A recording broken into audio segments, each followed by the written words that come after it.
Hello, since the meta is probably going to be changing with the new patch in a few days, I'd like to give just a bit of a snapshot of what the meta was actually like during Bound by Duty. I did this before, and I just like covering how things are before big change. So, the absolute most important and powerful thing for the Havoc meta is the Flame Staff Psyker.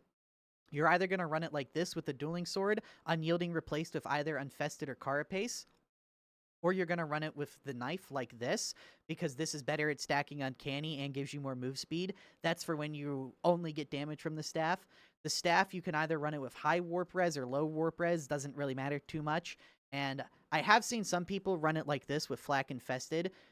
It really depends on if you're doing Rotten Armor or not, because technically Rotten Armor counts as Infested and yada yada yada. So, like, you'll either go Infested or Carapace and Flak. And for Blessings, you always want Blaze Away, and most people will run it with Warp Nexus. I usually do, but messing around with Penetrating Flame, I know some other people are diehard Penetrating Flame lovers, because Penetrating Flame, brittleness plus this rending, plus like any other source of brittleness, like from a Zealot or something or anything, even just a Veteran, you can absolutely not ignore Uncanny entirely and still get near full dot damage. But that's more of a gimmick. Most people are doing Warp Nexus. For Curios, it's almost irrefutably triple toughness with toughness rolled and CDR on literally every build for literally every class with a few exceptions. And then the final thing can be like revive speed, health, whatever you want it to be. The talents for this build are almost always like this. A lot of people will use Kinetic Flare, but Kinetic Flare is just shit, and everyone that I personally play with does not run it, but I know a lot of like people that are newer to this build will run it for whatever reason. You can run Lightning Speed, and if you're going to run Lightning Speed, it's really going to depend on if you're using the Dueling Sword and you're actually using it for like boss damage or not. That's really the big depender on this note. This is all pretty irrefutable. Sometimes like it's nice to fit in Malefic Momentum, but that's more of like a tech choice for when you're comfortable swapping between them. There are some people that will run Empiric Resolve mostly because they don't know what they're doing. This node is just bad. The peril generation doesn't matter. And I guess I should talk about this. So a lot of people are going to disagree with this, but this is a meta overview, not like what most people should be doing overview. Most people will be running Telekind Shield on their psyker because it's just nice training wheels for comfort. But pretty much universally, every single psyker that isn't like complete shit just runs Venting Shriek now because it's significant improvement to your damage. That's how, like, when I play Havoc with my friends, we'll finish a 40 Rotten Armor, pink, whatever the heal thing is called, Nurgle's Garden Rotten Armor in like 25 minutes. You know, it takes most people like 50 minutes because they're playing super safe. But you'll see either Bubble most of the time or Shriek if they're like a really good psyker. And this is another point of contention. Generally, the worse you are, if a really like, I don't want to say worse because that's not exactly fair, a more beginner that's looking for a safer setup will use Dome and Resolve, and all they're going to do is just staff and nothing aggressive and play super slow and crawl through the map. And that's fine. It'll get you used to it. But the actual like top end meta is Shriek with Penetration of the Soul and Warp Ghost. Because this 20, so the big issue here is this minus 30% toughness replenish is minus 30% toughness for all this shit, which basically ensures that if anything ever goes wrong, you basically cannot recover. Whereas this is a plus 25 to all these nodes, which means things can absolutely go wrong. It's also more stamina for you to comfortably sprint around with the knife with. So it leads to a super mobile, super aggressive setup that does a shit ton of damage. Okay, now let's talk. There's really nothing else to talk about because there's no other real points of contention. Okay, let's move on to the next build. The other class that's irrefutably a major part of the Havoc meta comp for Bound by Duty is Arbiter. And that's mostly because of crowd control. Basically completely replaced the need for Smite, an Ogryn, or a Zealot. Yes, pretty much all three got completely invalidated by this guy's existence. So generally, people will run the Arbiter Shock Maul like this. They'll sometimes drop Relentless Strikes for the one that gives you 20% damage on stagger. I find that to underperform compared to Strikes. People will also run the regular Shock Maul because it's really good against captains and it's not that much worse than the Arbiter Shock Maul. Some people will even run the shield and Maul. And for those people, we politely remind them that darktide has a kick button. Anyway, The shotgun is the most common ranged weapon I've seen people use. Generally, nobody really uses the sniper shotgun because it sucks. The cleave shotgun is much better, and the main reason you're bringing an Arbiter is crowd control, and the main thing that this does is crowd control. It's very important that if your shock mines are ever down, you can still control a choke point like that. Though I would like to say, some people run the bolter, but that's more for boss damage, and it's not really necessary. All of the best Arbiters I play with all run bolt pistol. Everyone, every group I've jumped from, the most experienced Arbiter players really like the bolt pistol. And I'll explain why that is in a minute. So this is the most common build you're going to see, something along these lines. Now, I personally am not a fan of this at all, but this is pretty good, and I'll explain in a minute. So the most important thing about the Arbiter is the shock mine. So the first thing you need to understand is you get every grenade drop on the map, basically. Like, if anyone complains that you ate all the grenade drops, call them silly Billy and kick them. Because this is 15 seconds of a choke point basically just being fair game. The game is turned off from this point.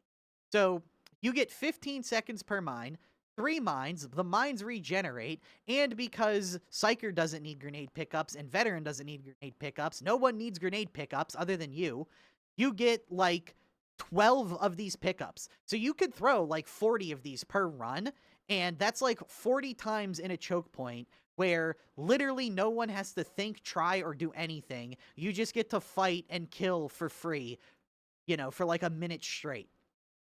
That is incredibly powerful. Now, I don't like this setup.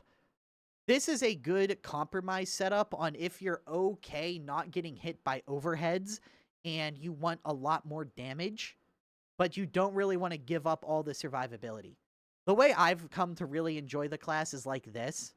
And like maybe 1 out of every 15 games, it puts me in just a really shitty situation. Sometimes I'll drop, right here, I'll drop ammo belt for rebreather. I personally feel like this is the strongest way to run them, especially with the bolt pistol, because something that this setup allows is like, well, that's without buffs. Without any buffs, we almost one-shot, but literally just attacking a couple times, and you now one-shot literally everything. Even, like, once you get your dodge damage and stuff as well, you literally one-shot everything in the game, even on Havoc, with a headshot. That is incredibly powerful, and the biggest thing that kills me in Havoc is gunners not dying fast enough and specialists being able to, like, get a flame or a net off or something. This allows you to personally be able to kill. You get 100 bullets that can one-shot every elite gunner, every specialist, very little effort. For Curios, if you're going to use True Grit, run them exactly like this. If you're not going to run True Grit, run Triple Toughness and drop, like, Revive Speed for combat ability read. Or Health if you want to keep Revive Speed. Also, a very quick note, you should always be slightly ahead of your team. Like, the Arbiter cannot leave the choke point. You should be in the choke point all the time, even if your team is not, right? Even if your team is like, fuck off, like 20 meters away back there. The Arbiter is at his absolute best when he's surrounded. You have a literal bubble of God mode to fight on. You have a weapon that could one-shot any specialist or disabler before it gets off while you're fighting in your God mode bubble, and you regenerate all your toughness in one hit. You are much better off stalling the enemies and stopping them from getting to your team than, like, just sitting there trying to babysit your team. Okay, now we'll talk about the next definite build. The final truly irrefutable build for Havoc 40 is Veteran with Power or Dueling Sword, though I do think the Power Sword is better, set up like this. Plasma gun set up exactly like this. There's borderline no variety on this one. This curio, this curio, this curio. Change revive speed if you personally don't like it. This set of talents. You can also use Weapon Specialist to never reload the plasma gun, but that's generally fallen out of favor for a very specific reason. You will go back to using that if you don't follow what I'm about to say next. The 4th build is, surprise, just this build again. Yeah, so generally with everyone I've talked to in my own personal conclusion, it goes Psyker, Arbiter, Vet, both playing the same build with Crack Grenade, Shout, Power Sword, Plasma Gun, and Mark Target. 2 Mark Targets is really strong, and specifically it's because Mark Target Veteran can one-shot Crushers with the Power Sword if he gets a crit. So, you can get like lucky back-to-back crits and just kill 4 crushers on like each veteran kills 2 crushers in like under a second. It's really quite ridiculous. Same with the crack grenade clearing hordes. Well, not hordes, but hordes of armor. So you have 4 crack grenades that constantly regenerate for endless sources of boss damage, and when the other thing is the Arbiter keeps things stunned in choke points. He'll also, if he's really a good Arbiter, he'll shock them and then go to the side and line it up so that he'll break the line so they fall in on each other. So then you can crack grenade and go to the side and shout and they fall in on each other. I've had instances where I've killed like 5+ crushers in one crack grenade, but that's like communication with a good team and stuff. Shout for gold toughness, and this is why it's pretty much irrefutably, at least in my mind, that double veteran is the meta. It's just gold toughness. What's your other source of gold toughness? Zealot with book. Zealot is almost unarguably the worst class in the game right now, but I'm going to save that spiel about Zealot and Ogryn for the end of this. And if you have 2 veterans with plasma guns, it is incredibly overpowered to never have to reload the plasma gun. But it's only overpowered when you're the only one doing it. 2 veterans, both using plasma gun and mark target, should have no issue actually dealing with any special or gunner. That's the other strength of this setup. Having 2 guys that can just spam out one-shot body shots on gunners, 2 guys that can just like pew, pew, you need to, stack up blessings and all of your damage and shit. But like pew, pew, pew, and like every one of these bullets in a run is like actively killing and stuff. And you're like, pew, pew, they die. And you've got 2 people doing that. You never have to worry about gunners. There can be 30 gunners and they'll be cleared in like 10 seconds. Between the power sword and the crack with the mark, you can kill a boss in like 2 or 3 seconds when they're both focused on it. The power sword is S tier horde clear. You have like triple S tier boss damage, triple S tier armor damage. It's just everything you could ever want. What could an Ogryn and Zealot possibly provide? And this is where I want to talk about Zealot and Ogryn, because I would like to make something very clear. They don't have a place really in Havoc right now, but everything is so powerful and bound by duty that nothing really matters. When I say they don't have a place, I don't mean they're bad or unplayable or you shouldn't bring them. I mean, what do they do better than anyone else? Think about it. What can the Ogryn provide a team that isn't done objectively better by RB Vet Zealot? I'm sorry, RB Vet Psyker. Maybe Rumbler spam Horde clear. Psyker does it better. And arguably Veteran does it better with Power Sword as well. They clear trash faster than he does. Armor damage with Pickaxe, Power Sword does it better, and the AoE from the Psyker does it much better. And honestly, RB keeps up with the Pickaxe now. Crowd control, Shock Mines are better. It's not even an argument. I'd rather have 1 Shock Mine than 2 taunts. So he's objectively not as good at crowd control as the Arbiter. He's not as good as horde clearing as the Veteran or the Psyker. He's not as good as armor clearing as the Veteran or the Psyker. And he's not even close to the Veteran's boss damage. And boss damage, armor, horde clear, crowd control, that's all you care about in Havoc. Same thing with the Zealot.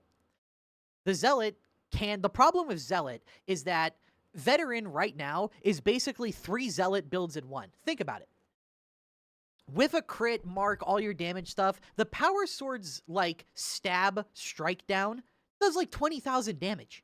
Crack grenades do, like, 20,000 damage. So mark the boss, throw a crack, and then get it to, like, double proc, or just throw 2 cracks, walk up to it, do your powered stab, strike down, and you've killed a Havoc boss like that in, like, 5 seconds maximum.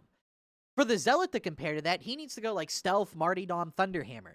Okay, well, for the Zealot to also keep up with the Veteran's Horde clear, just spamming M1 with the Power Sword, he needs to bring Fury of the Fateful, Martyrdom, Relic Blade for attack speed and huge powered cleaves. Well, you can't do both. And to keep up with the Plasma Gun, he needs, like, endless throwing knives or the Revolver or something. He needs, like, them both at the same time, and even then it's not as good. So he's objectively not as good as special sniping. He's objectively, like, a little bit better at boss damage, but it's literally the only thing his build can do if he does that. So he can be better. That's the thing, right? Zealot can be better at any one thing than the Veteran, but the Veteran is only, like, 5% worse than the Zealot at everything the Zealot sacrifices his entire build for, but the Veteran does it all at the same time. Veteran is in one build, he has the same or slightly worse boss damage than a dedicated boss build on Zealot. Way better support than dedicated support Zealot. Shout is just a direct upgrade to Book in every way. Way better dedicated sniping than if a Zealot brought like a revolver and a knife and stuff. It's just every possible thing you could want from a Zealot, Veteran just does better. He's better at melee, he's better at ranged, he's better at team support, he's just better. Literally everything. He hits harder. He doesn't quite hit faster, but it doesn't really matter. He hits harder. He cleaves more. He hits more things harder. He hits at a range harder. He has more range. It's just, he's eating their lunch effectively. But, yeah. Psyker, Arby, Vet. There you go. That's your irrefutable Havoc meta right now. And, again, as a side note, I just want to say it again because I see people say this shit all the time. Bound by Duty made this game so fucking easy. Just drop the ego stuff now. No, it doesn't matter. You know, like if you have playing with 2 Zealots and an Ogryn, it doesn't fucking matter. You should still be winning most of the time. It's not a big deal. And it's not even impressive. Like, dedicated anti-meta setup where you only use mid-tier items on mid-tier classes is still stronger than, like, full meta scumming was a year ago. So it's not even impressive anymore. It's not even cool. I personally think Havoc 2.0 is not even that much harder than Havoc 1.0. I think the endless gunner spam of 1.0 is harder to deal with than the endless armor spam of 2.0. 2.0 is just, we just sit in a choke point with a bunch of armor and we just stun it with a shock mine and then grind through it. Okay. 1.0, you could at least like, oh, my dumb fuck teammate overextended and instantly died. Oh shit, now we're getting overwhelmed. That doesn't really happen anymore unless you're playing with really bad people. But I don't know. I just wanted to time capsule what the meta was before Ganger.